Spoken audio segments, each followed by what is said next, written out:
ভালোবাসিস? বাসি তো। কতখানি? 5 কেজি। ভালোবাসা কেজিতে হয় নাকি? তুই না জিজ্ঞেস করলে কতখানি? খুব চালাক হয়েছিস। তোর জন্যই তো হয়েছি। এই শোনো, আমি তোমার একটা প্রশ্ন করবো, তুমি যদি ঠিকঠাক উত্তর দিতে পারো তোমার 500 টাকা পুরস্কার দেবো। ঠিক আছে, জিজ্ঞাসা করো। এই পৃথিবীর সব থেকে বিষাক্ত প্রাণীর নাম কি বলো?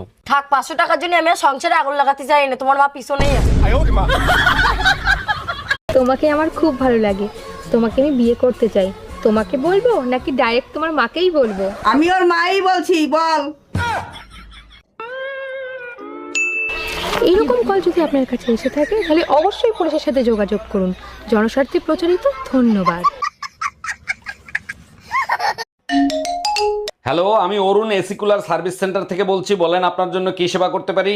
আপনাদের থেকে নতুন এসি আর কুলার নিছি, দুটাই খারাপ বের হইছে, এখনই পাল্টাই দিয়ে যান। ম্যাডাম, নতুন এসি কুলার হলে অবশ্যই পাল্টায় দেবো। তার আগে বলেন সমস্যা কি হচ্ছে? কুলারে পানি ভরলে গায়েব হয়ে যায় আর এসির পিছন দিক দিয়ে পানি পড়তে থাকে। এই গাউয়া খ্যাত, তোর সমস্যা কি? তুই এগুলো কি করতেছিস? কেন, তোমার কপালে চোখ নাই? তুমি দেখো না যে লাঞ্চ করতেছি? লাঞ্চ করতেছিস ভালো কথা, দামি দামি ডিনার সেট এনে রাখছিস, তাতে খা। তুই করইতে খাচ্ছিস কেন? আরে বাবা, এখন লাঞ্চ করতেছি তাই কড়াইতে খাচ্ছি, যখন ডিনার করব তখন ডিনার সেটে খাবো। हम इसका पति है, हमको सिर्फ फांसी का। বন্ধু, তুই মন খারাপ করিস না, তোর গার্লফ্রেন্ড নাই তো কি হয়েছে, আমি তো আছি। বেবি, সব ঠিক হয়ে যাবে। তুমি এক কাজ করো, বাথরুমে গিয়ে ঠান্ডা পানি দিয়ে গোসল করো। পূর্ব, এই মাঝরাতে তুমি কার সাথে কথা বলো? কে অসুস্থ? ভাবি, আমার গার্লফ্রেন্ড অসুস্থ। মাঝরাতে শরীর হিট হয়ে যায়, এসির ভিতর বসেও ঘামে। আরে বোকা দেবর, তোমার গার্লফ্রেন্ডের ইঞ্জিন গরম হয়ে গেছে, মোবিল দিয়ে ঠান্ডা করো। এই টুম্পা, কই তুমি? তোমার বাবা ফোন দিয়েছে, ফোন রিসিভ করো। আমি কাজ করতেছি, তুমি ফোন রিসিভ করে কথা বলো, আমি আসতেছি। আমি পারবো না, তোমার বাবার সাথে তুমিই কথা বলো। অনেক দিন হয়েছে মাইর খাও না, তাই না? ফোন রিসিভ কর।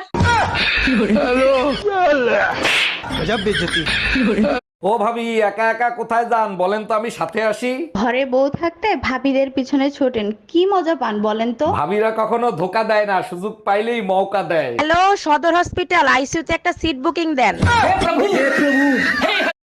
এই যে আপু, জি ভাইয়া, বলেন। আপনাকে না নায়িকাদের মতো লাগতেছে। ও থ্যাংক ইউ। আচ্ছা, আপনার বিয়ে হয়েছে? জি 3 মাস হলো বিয়ে হয়েছে। আপনার হাজবেন্ড কি করে? আমার হাজবেন্ড এখন আফসোস করে। বন্ধু, ভাত খেয়েছিস? না রে, চল আমাদের বাড়ি, চল ভাত খাবি। তোদের বাড়ি গিয়ে প্রতিদিন ভাত খাই, এটা কি ভালো দেখায়? তোর এই অসময় যদি আমরা পাশে না থাকি তাহলে কারা থাকবে বল? চল ভাত খেয়ে নেবি, চ। গেলে যাওয়াই যায়, কিন্তু তোদের বাড়ির ওই কুত্তাটা আমার দিকে শুধু ঘেউ ঘেউ করে। আরে ওর কথা বাদ দে তো, ওর থালায় অন্য কাউরে খেতে দিলি ও ঘেউ ঘেউ করে। ও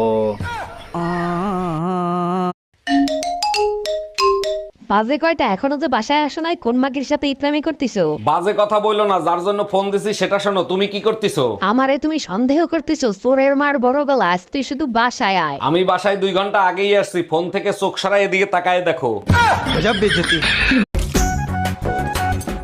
ঠাকুরপো, তুমি আমার কথাটা শোনো, একটা বিধবা মেয়ে দেখে তুমি বিয়ে করে নাও। না, আমি বিধবা মেয়েকে বিয়ে করবো কেন? কারণ তোমার মুখের যা অবস্থা, তোমাকে আইবুড়ো মেয়ে কেউ দেবে না।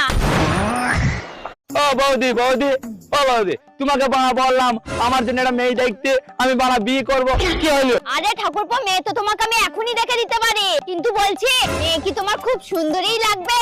আরে বৌদি, তুমি বুঝতে পারছি না, মেয়ে সুন্দরী হোক চাই না হোক, মেয়ের সিন্দুকটা থাকলেই হবে। আরে ঠাকুরপো, ওটা তো থাকবে। চলো চলো, আজকেই তোমার বিয়ে দেবো, চলো চলো। এই দেখো তো আমার লিপস্টিকের কালারটা উজ্জ্বল হয়েছে কিনা। সারাদিন ছাগলের মতো পান চাবাও, তোমার আবার লিপস্টিক লাগানোর কি দরকার? বাজে কথা বলো না, আমার লিপস্টিকের কালার সুন্দর না পাশের পাশের ভাবি? তোমারটাই সুন্দর, পাশের বাড়ির ভাবির লিপস্টিক তো নুনতা নুনতা স্বাদ। Bye bye, tata.